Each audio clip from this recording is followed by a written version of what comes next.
You are certainly the first inmate I have sent to isolation, but I can see no other alternative. I suggest you use the opportunity to do some very serious thinking about your past behavior and attitudes. But how long am I going to be there? Indefinitely. All our friends, and the only people to speak up for us are two criminals. We've only ourselves to blame for that. There's no way I'm going to call on their evidence. Nothing's going to make me. I don't like the idea any more than you do, Mum, but it might be our only chance. I'd rather ask Michael to testify. No, Mum. But he knew about the accident, how it changed Brian. The court would accept his testimony. I don't want Michael back in my life in any capacity. She's got no right to opt out. We're lovers. Some lover when she leaves me at the mercy of the scumbags in here. Oh, you couldn't tell, Mrs. Jackson. Shocking, isn't it? Not particularly. Oh, no, I should have realised. I suppose you're used to lesbians working in here. Wouldn't be surprised if you're a dyke yourself. When can I take her home? Home? Well, you know, Wentworth. Oh, yes. Well, she's going to need medical attention. Something far more specialised than Wentworth can give her. Yeah, but I've got to look after her, don't I? I mean, I'm the only mum she's got. Yes, but you don't understand, my dear. She has a severe respiratory problem. She won't be able to leave until that's cleared up. And you won't be able to look after her until you've left Wentworth.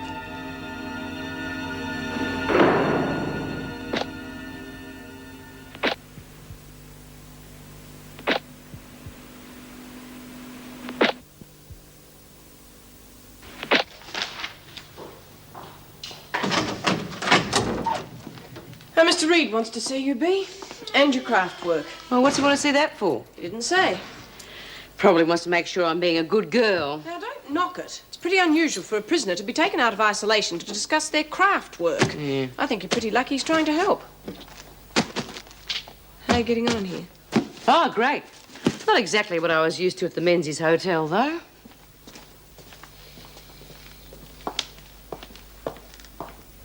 Come in. B. Smith to see you. Oh, thanks, Meg. Come in, B. Sit down. I'm due in reception. I'll get Vera to take her back. So, my, we have been busy. May I have a look? It's not exactly hard work. Yeah, but you are enjoying it, though, aren't you?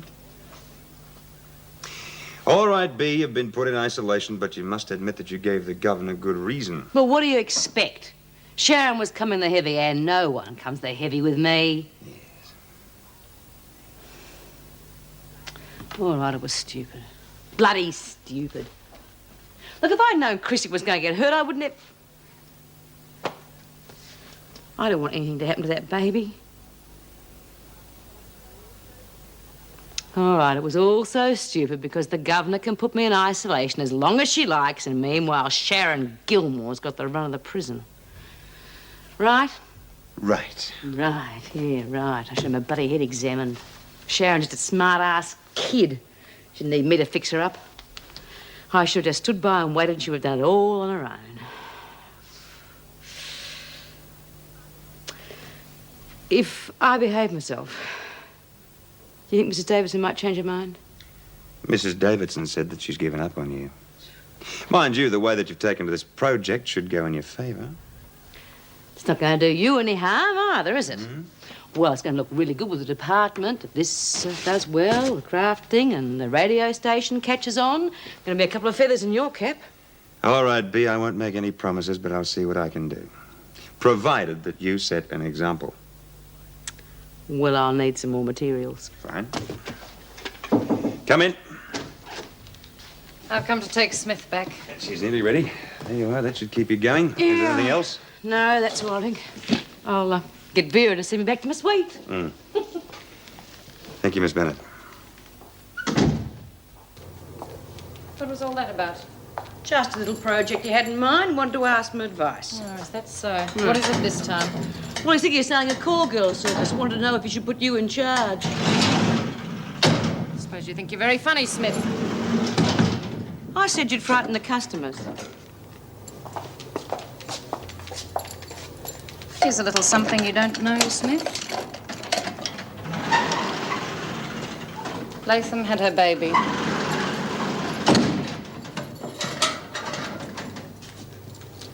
Two months premature. Touch and go, I believe. You don't say. Brought you down a peg or two, didn't it? Latham's fine. She'll be back here soon enough. But she won't have the baby with her. Why not? Well, why not? Unfortunately, being premature, the baby's lungs aren't properly developed. Thanks to you, Smith, it may die. It'll certainly be in hospital for some time. And Latham won't have it in Wentworth at all. Are you taking me back or not? What's the hurry, Smith? We better go, Vera. Because if we don't, and I tell the governor why... Yes, well, Chrissy will be pretty upset, won't she? I'm afraid there's no alternative. Surely she doesn't want the baby to die. What? Oh, no, of course not. You don't sound very convinced. It's just that she's changed so much. I mean, she's been living for that baby Yes, and now... I'm well aware of that. All we can do is help her to adjust to prison life again, as gently as possible. Well, what about B's two heavies in solitary? Oh, yes, you better let them out. You're reporting them to the VJ? What's the point? Smith was the force behind it all, and she's already been punished. The other two are quite harmless without her. I'll get them back to work then. Size, I really don't care what sort of food they serve us, as long as it's not cauliflower. I was eating cauliflower when the police arrested me. Ever since then, I can't stand it. I only have to smell cauliflower and I throw up. Ha! Here's your tucker. Yeah, well, not before time. Gee, must be driving you mad over here, eh? I'm enjoying the peace and quiet. Ah. Put that on the table. Oh, yeah. Hey, craft work. It's good, isn't it? Everyone's doing it. Well, you can just tell everyone to down tools. No more craft work until I give the word. Oh, but Bee, they're really enjoying it. You heard what I said. And tell the girls I'm thinking of them and to behave themselves. Yeah, sure, Bee. I'll do that. See you later. Oh, and hey, don't go eating any cauliflower. Could make you real sick.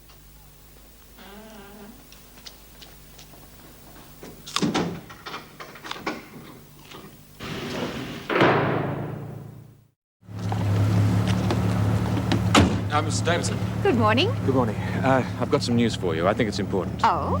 Yes, it's about Simpson and Williams. Apparently, the night before Williams' husband was killed, they turned up at the halfway house and asked to be taken in for the night.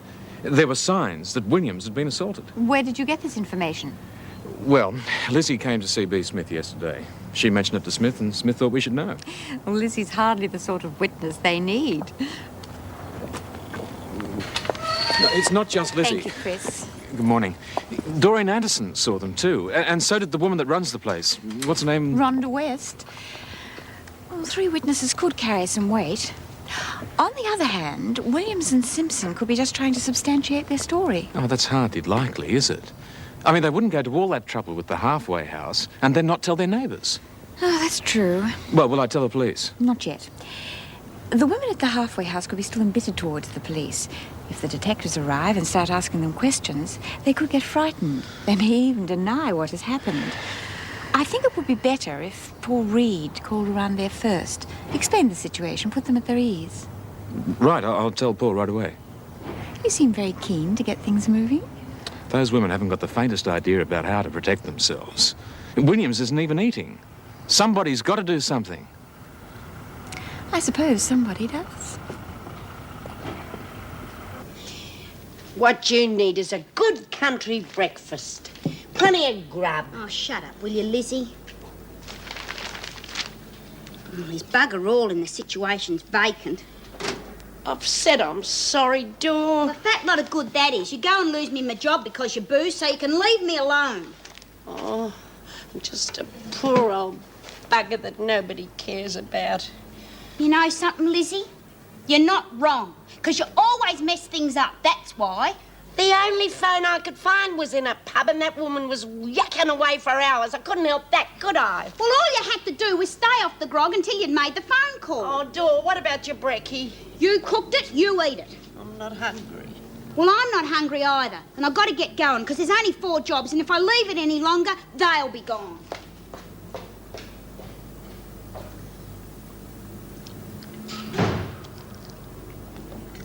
No, Mrs. Robinson, I can assure you there'll be a constant supply of goods. No, there'll be no opposition. Well, not direct opposition, anyway. The nearest one would be 6 suburbs away. Come in. Yep. Fine. Then you'll have your first delivery tonight. No, I'll deliver this one personally. Bye-bye.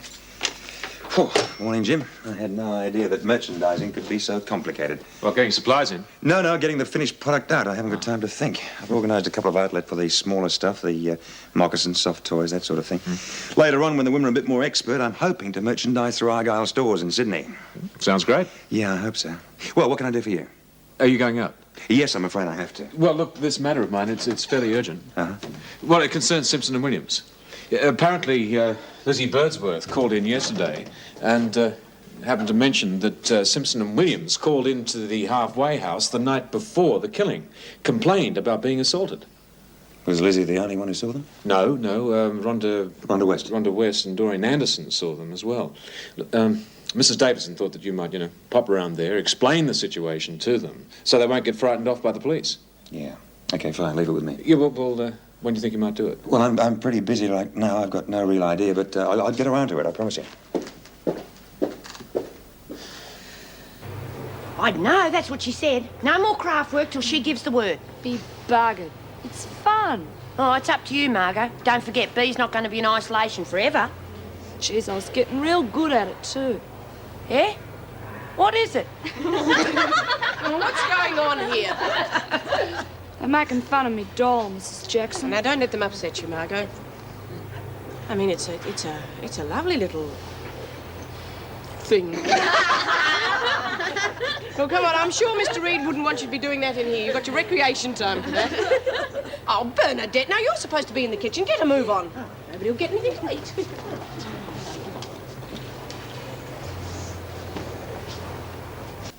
Well, that's all arranged. I've spoken to your barrister. He's agreed to represent you and your friends. Oh, except for Sharon Gilmore. She's apparently made her own arrangements. He wants to see you in his office at 3 o'clock this afternoon so that you can talk about the case tomorrow. Anything wrong? You've really got it all organised, haven't you?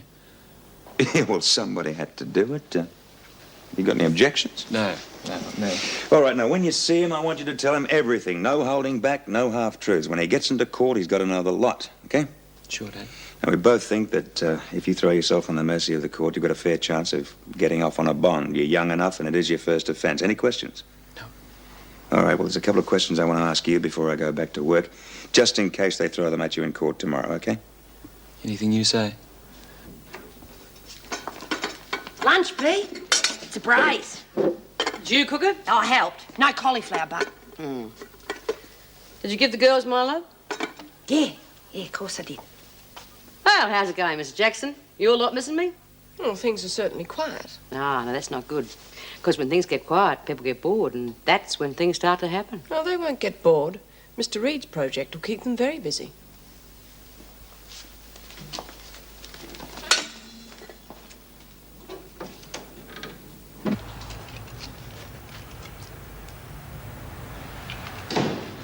Only me, girls.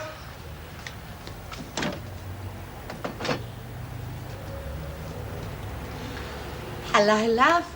Finished for the day, have you? Had it for the day, more likely. Honestly, I am so tired.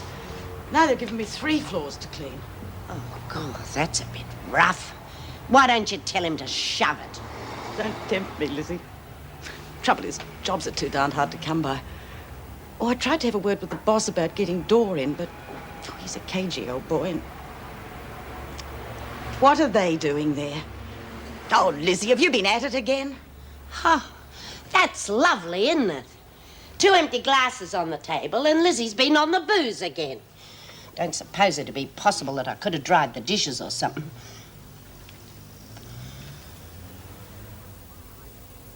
Well, you forgot to dry that. God, you're getting worse than Vera Bennett. Oh, no, Rhonda, I know what you said before, but this is something special for me to celebrate with me old mate Dor. You know the rules. If you want to celebrate, do it outside. Now I'm going to bed. I've got to work again later.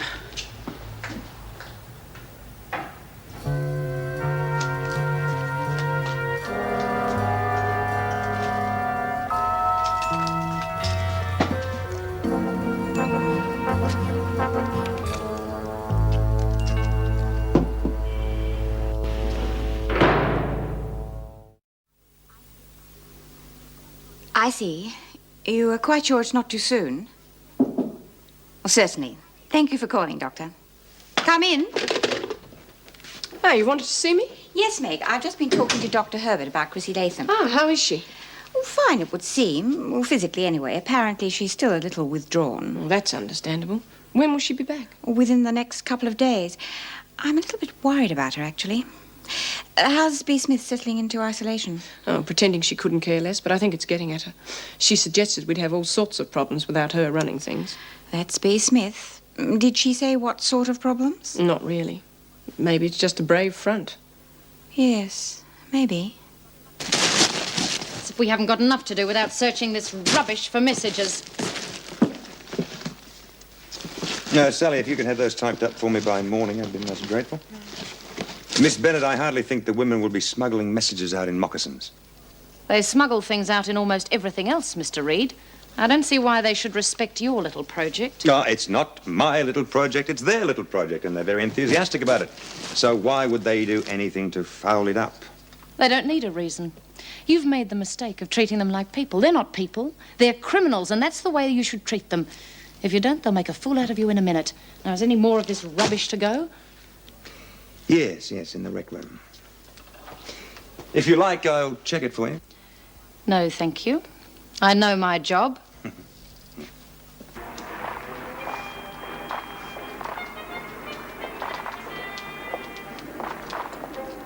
All right. Where are they? Where's what, Miss Bennett? The things you've made for the craft project. Oh, those. Yes. Now, come on. I haven't got all day. Yeah, I packed them up, Miss Bennett. They're over there. None of them are finished. Why? What's going on? Oh, everybody just seems to have lost interest. Is that a fact? Got too hard for you, did it? No, I want... What was that? Nothing, Miss Bennett. Just what I'd expect from you lot. Mr. Reed seems to have high hopes for this project. This should show him what you're really like.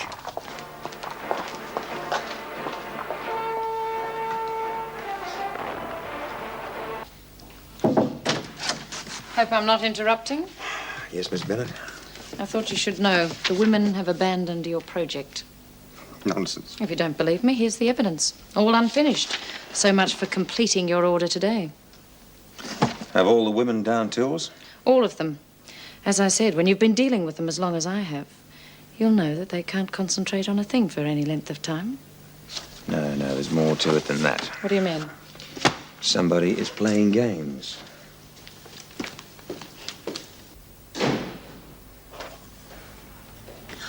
Oh, g'day, Dora. You must be real tired. Well, what do you reckon?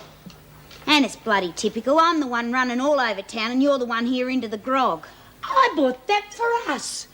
Come on, Dora, sit down, have a drink and relax. 4 places I went to. 4 places. And at every one of them there was a queue a mile long for one job. Dora, have a drink. You'll feel better. This stuff is not allowed in here, Lizzie. Oh, God, here we go again. Oh, come on, Dora, you can't do that. I bought that for us to celebrate. Celebrate what? Hang on a minute and I'll tell you. This morning I went to see Angela Jeffries about me compo. You know, about me being put in jail when I shouldn't ought to have been.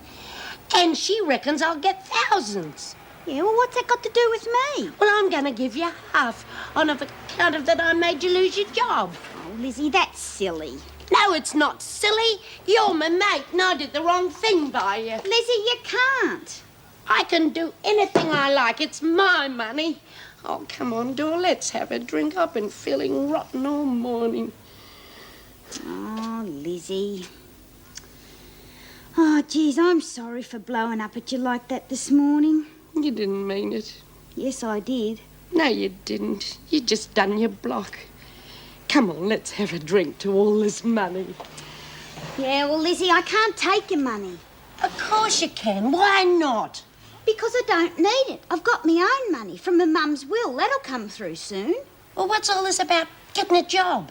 Well, it's just something to do, something to keep me busy. There's no big hurry. Something to do? Stone the crows. I need a drink. With a bit of luck, we'll finish this before Rhonda wakes up. Here. Let's drink to the ladies of leisure. I'll go along with that.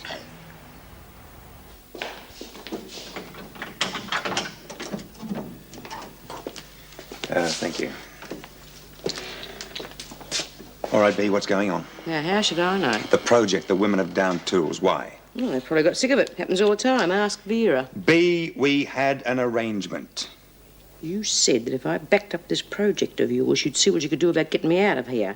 Well, how can I back up anything in here? I don't get to see anyone. B, do you realize what you're doing? You're playing right into their hands. Now, I thought that we were going to do this together. Well, I'm doing everything I can to help. Look at all I've done. But those women need a slave driver, someone on their back the whole time. Oh, yes, and I suppose you're the only person for the job, right? Nice of you to say so. I'll keep trying. Mr. Reed? Yes. Anything you can do, I'll be grateful for.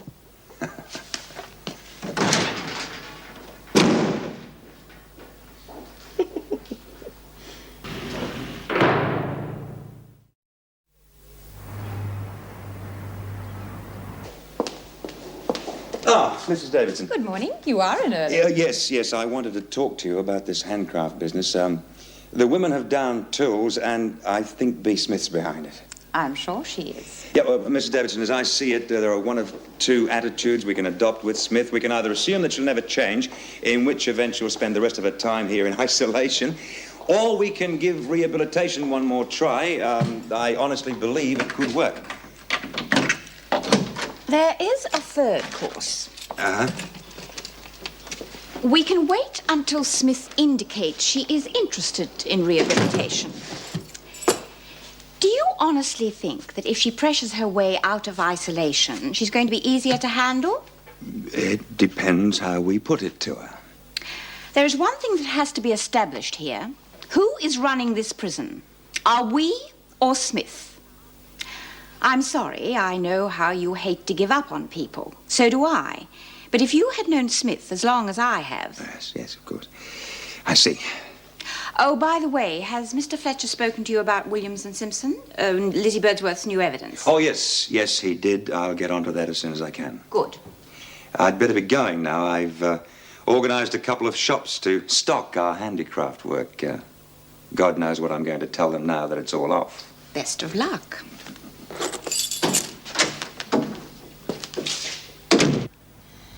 More toast, love?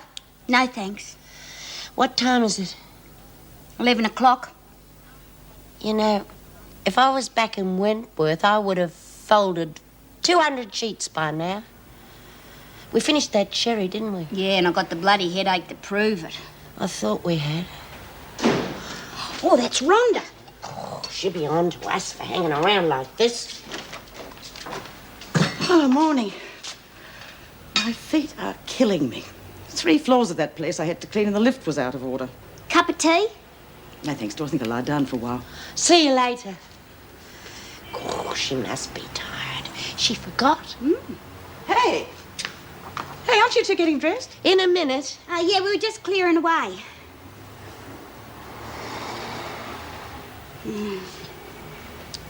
They'd be just finished their tea break at the warehouse now.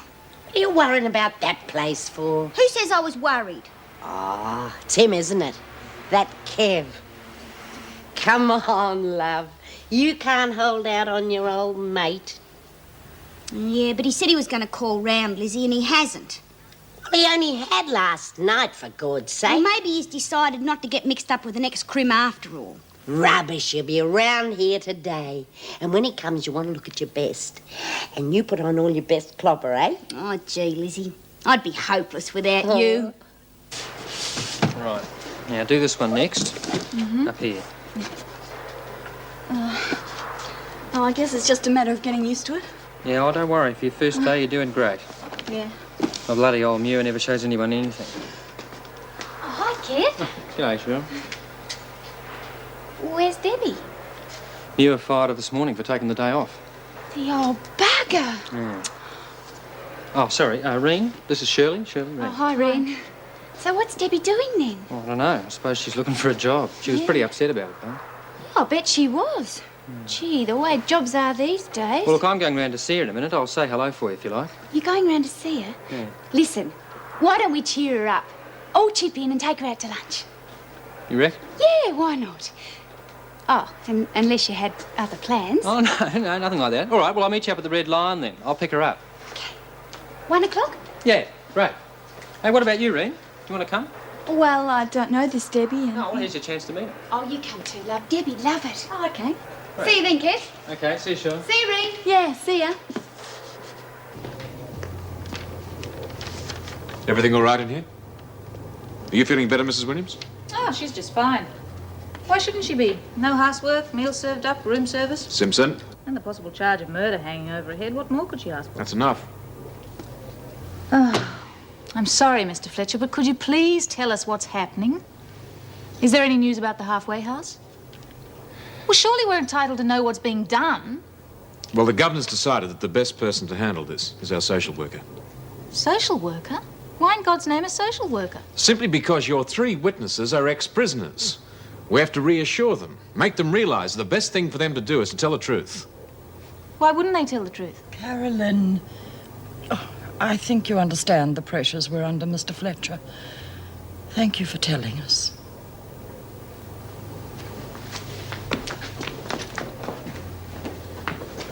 Visitor for you, Gilmore, out in the garden.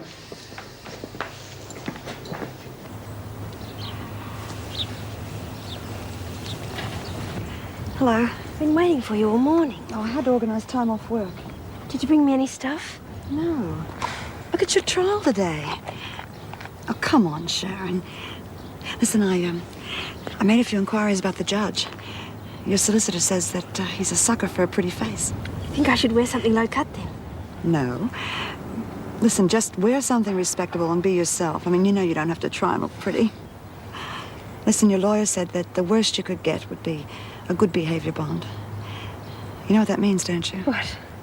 Tonight you'll be back home again. Gilmore, no physical contact. Anyway, your trial escort will be here in an hour, so keep it brief, eh? Listen, I better go, love. I'll see you in court, huh? Good luck.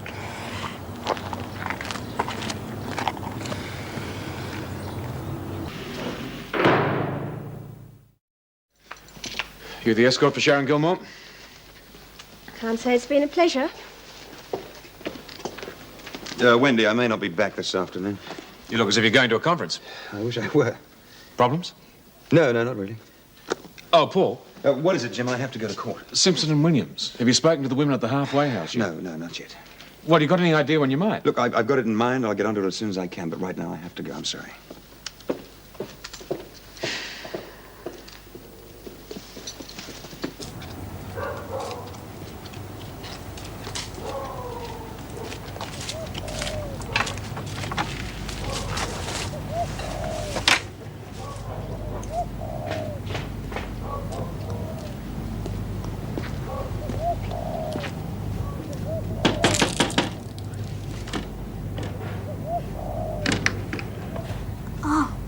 Kevin.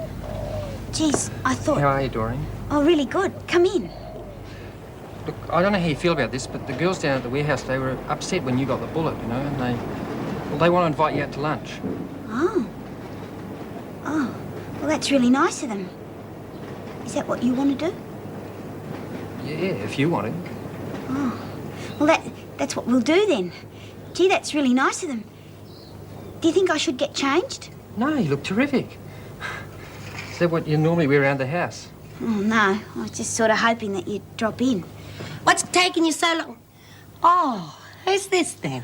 Oh, Lizzie, this is Kevin. Kevin, this is Lizzie, my best friend. Kevin. Dawes told me so much about you. Come inside. No, we can't, Lizzie. Why not? Well, the girls at the warehouse are going to take me to lunch. To lunch? Oh, well, you go along. Enjoy yourselves. I'll have lunch here by myself. Well, why don't you come too, Lizzie? Oh, I couldn't do that. It's Doreen's party. No, it's not a party. It's just lunch. Oh, I don't know. Oh, God, you go on, Lizzie.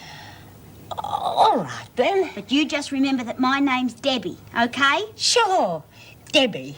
And you can tell him I'm your old auntie. And if I should forget and call you Doreen, you can say that's your middle name and I used to call you that when you was a kid. I'll just tell Rhonda what's going on. She seems really nice. Yes, she is. Gee, I'm glad you're here, Kevin.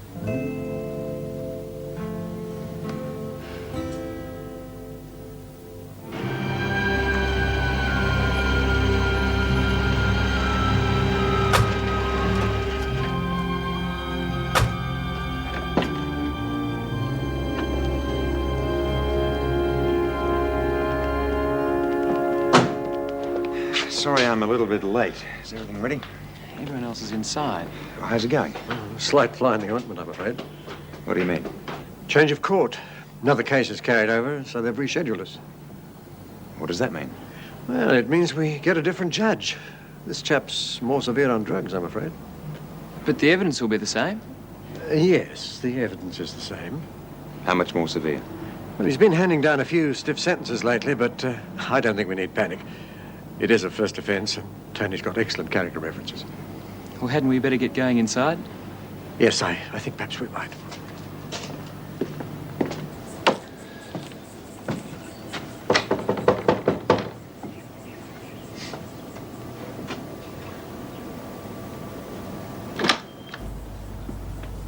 Yes? I'm Jim Fletcher from the Wentworth Detention Centre. Yes? Are Lizzie and Doreen at home? I'm afraid they're not. Oh. You don't have any idea where I might be able to find them, do you? Why? Well, I suppose you've read in the papers about Carolyn Simpson and Vivian Williams. Well, they're being held at Wentworth. And I think that the three of you might be able to help them. How? Well, I'd rather talk to the three of you. Doreen and Lizzie are having lunch with some friends at the Red Lion. They should be just about finished by now. Well, why don't we join them, eh? I think you better bring them back here. Otherwise, Lizzie will keep on drinking till she keels over. We can talk when you get back. All right, fair enough. Shouldn't be long.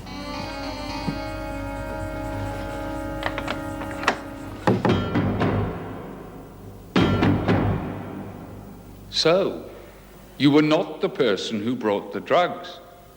No, sir. Could you tell the court who was it that brought them? It was Tony Reed. And you'd spoken to Tony Reed earlier in the day? Yes. Could you tell the court what was said?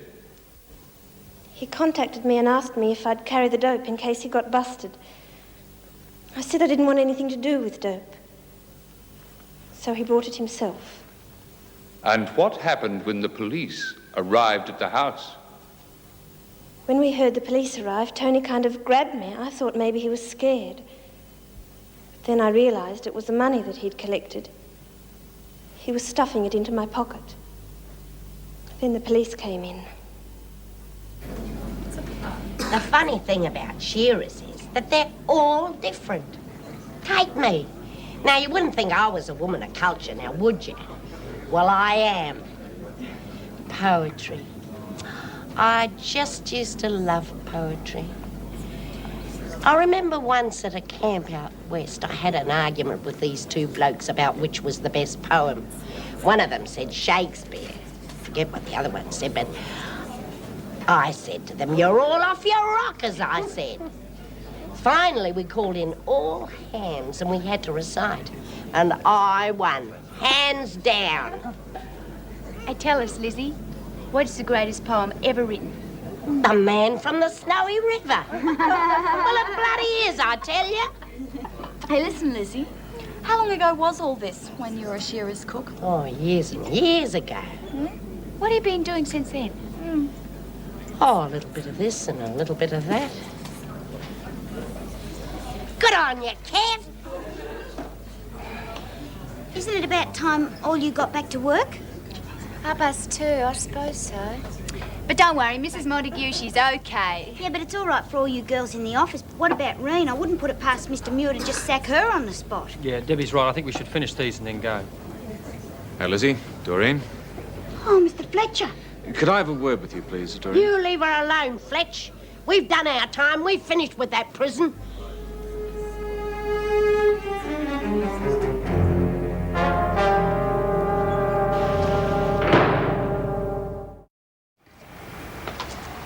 Come on, have this.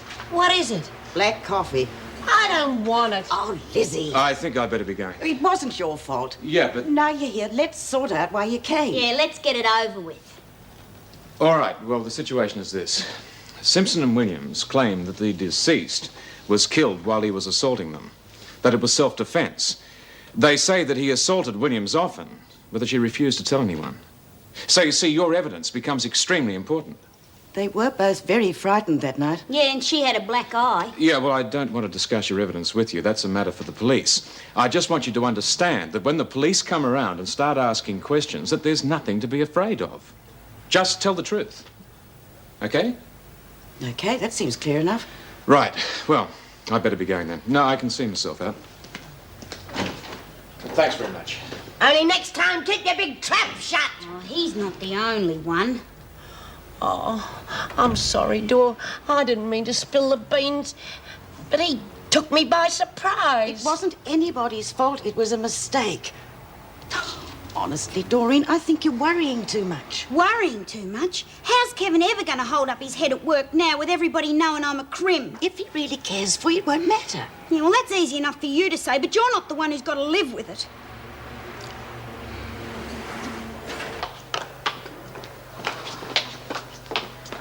Where the hell have you been? Oh, out to lunch, Mr. Muir. Something happened and I couldn't get back. What do you mean, something happened? Well, some of the girls took Debbie out to lunch and something happened. Well, this man came in, see, and he said she'd been in prison. And, well, Debbie got real upset and I couldn't get back. Debbie's been in prison? Who said that? Dunno. They said he was somebody from Wentworth Jail. Did they now? I knew all along there was something about that girl. I said it all along. But I'll tell you this just once, young lady. You come back here once more, just 2 minutes late, and you're out. Do you understand? Yes, Mr. Muir. Irene, how's everything? Oh. So, your girlfriend's been in trouble with the law, eh? Yeah, so? What was she? On the streets, eh? Listen, you little... You do, Sonny, and you'll go out that door so fast. I'll be watching you. Those tendencies tend to rub off. And I'll be passing the word along. One of these days I will thump that little bastard. Oh, look, I'm sorry. It's all my fault. But, well, I had to tell him something. No, don't worry about it, Reen. He loves sticking the needle in. Well, he is right about one thing, though. What's that? People do judge you by the company you keep.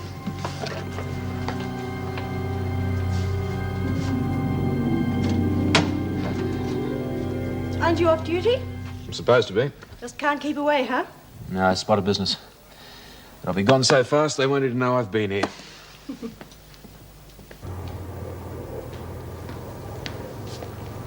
Well, I've got some good news. The women at the halfway house have corroborated your story, and they've agreed to testify. We're very grateful for the trouble you've taken, Mr. Fletcher, aren't we, Carolyn? All three of them are criminals. Do you think the court will give much weight to their evidence? That's better than nothing, isn't it? Yes, of course it is. Oh, I didn't mean I'm not grateful. Well, just as long as the right thing's being done, that's all I'm worried about. Well, you seem a lot better. I suppose I'm coming to terms. That's good. But you've got to start eating again. Proper meals and regularly, okay? All right. All right, then. I'll be going. Mr. Fletcher, I didn't like to say anything in there, but Michael, Carolyn's husband, he might be able to help us. He knew what Brian was like. I'll get word to the police. What was that all about? Nothing. Oh, nothing? Well, as a matter of fact, darling, I told him Michael might be able to testify that he knew what Brian was like. You what?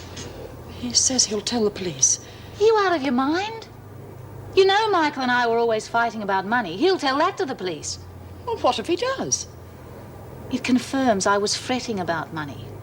And why are the police saying we did it? For the insurance. It confirms our motive for the murder. So you agree that you were one of those buying the drugs and are therefore guilty of possession? That is correct. What do you say to the claim that you actually sold the drugs? Well, it's just not true. You hadn't spoken to Sharon Gilmore earlier in the day? Definitely not. Could you tell us what happened when the police arrived? Well, it all happened pretty quickly. We gave Sharon the money, and she put it in her pocket, and then suddenly there were police everywhere. You deny stuffing the money into her pocket? Yes, sir, absolutely. Tell me, why were you involved in this matter at all? Well, I guess I wanted to be like the others. And, well, breaking the law, there's a bit of excitement. All I can say is I'm sorry, and it won't happen again. But as for me being the dealer, it's just not true. Ladies and gentlemen of the jury, I must point out that of the 6 defendants, only Miss Gilmore has staunchly maintained her innocence.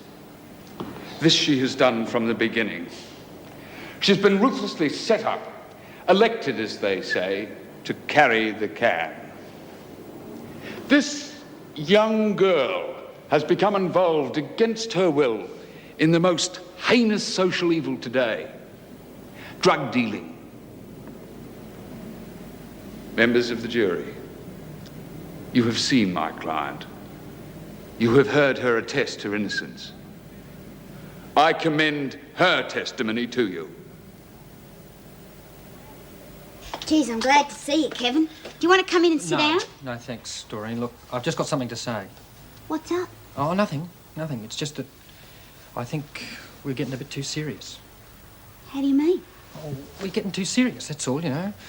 It's all happening too fast. Look, I don't think I'm ready to settle down.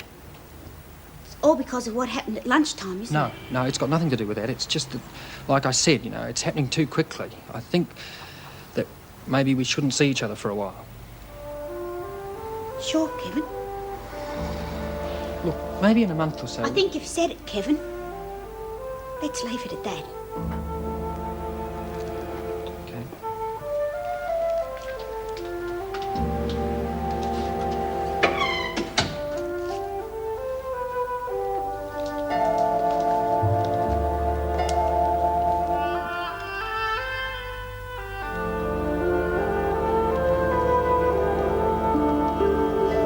You have all been found guilty of a crime which the law takes most seriously, the possession of marijuana. There are heavy penalties laid down. I have listened carefully to the evidence, and I congratulate the jury on their verdict. And I was impressed by the summations from our learned counsel representing Miss Gilmore. The most iniquitous aspect of drugs is indeed the way in which innocents are lured into a web. It's the duty of the courts to make young people realize this before it's too late.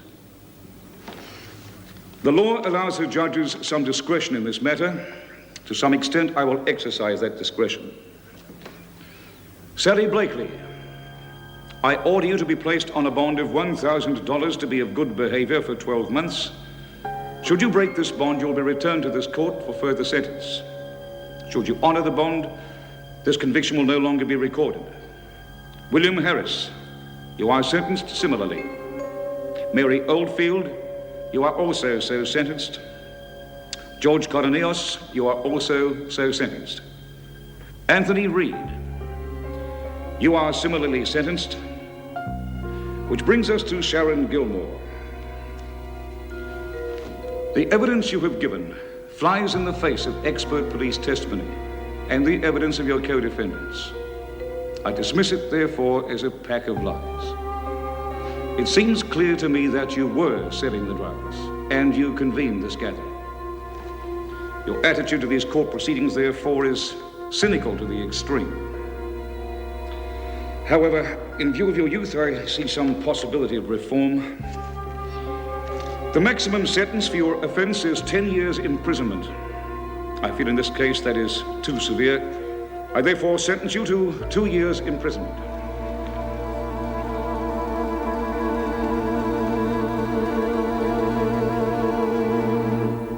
He used to give me roses. I wish he could again, but that was on the outside, and things were different then. On the inside, the sun still shines, and the rain falls down,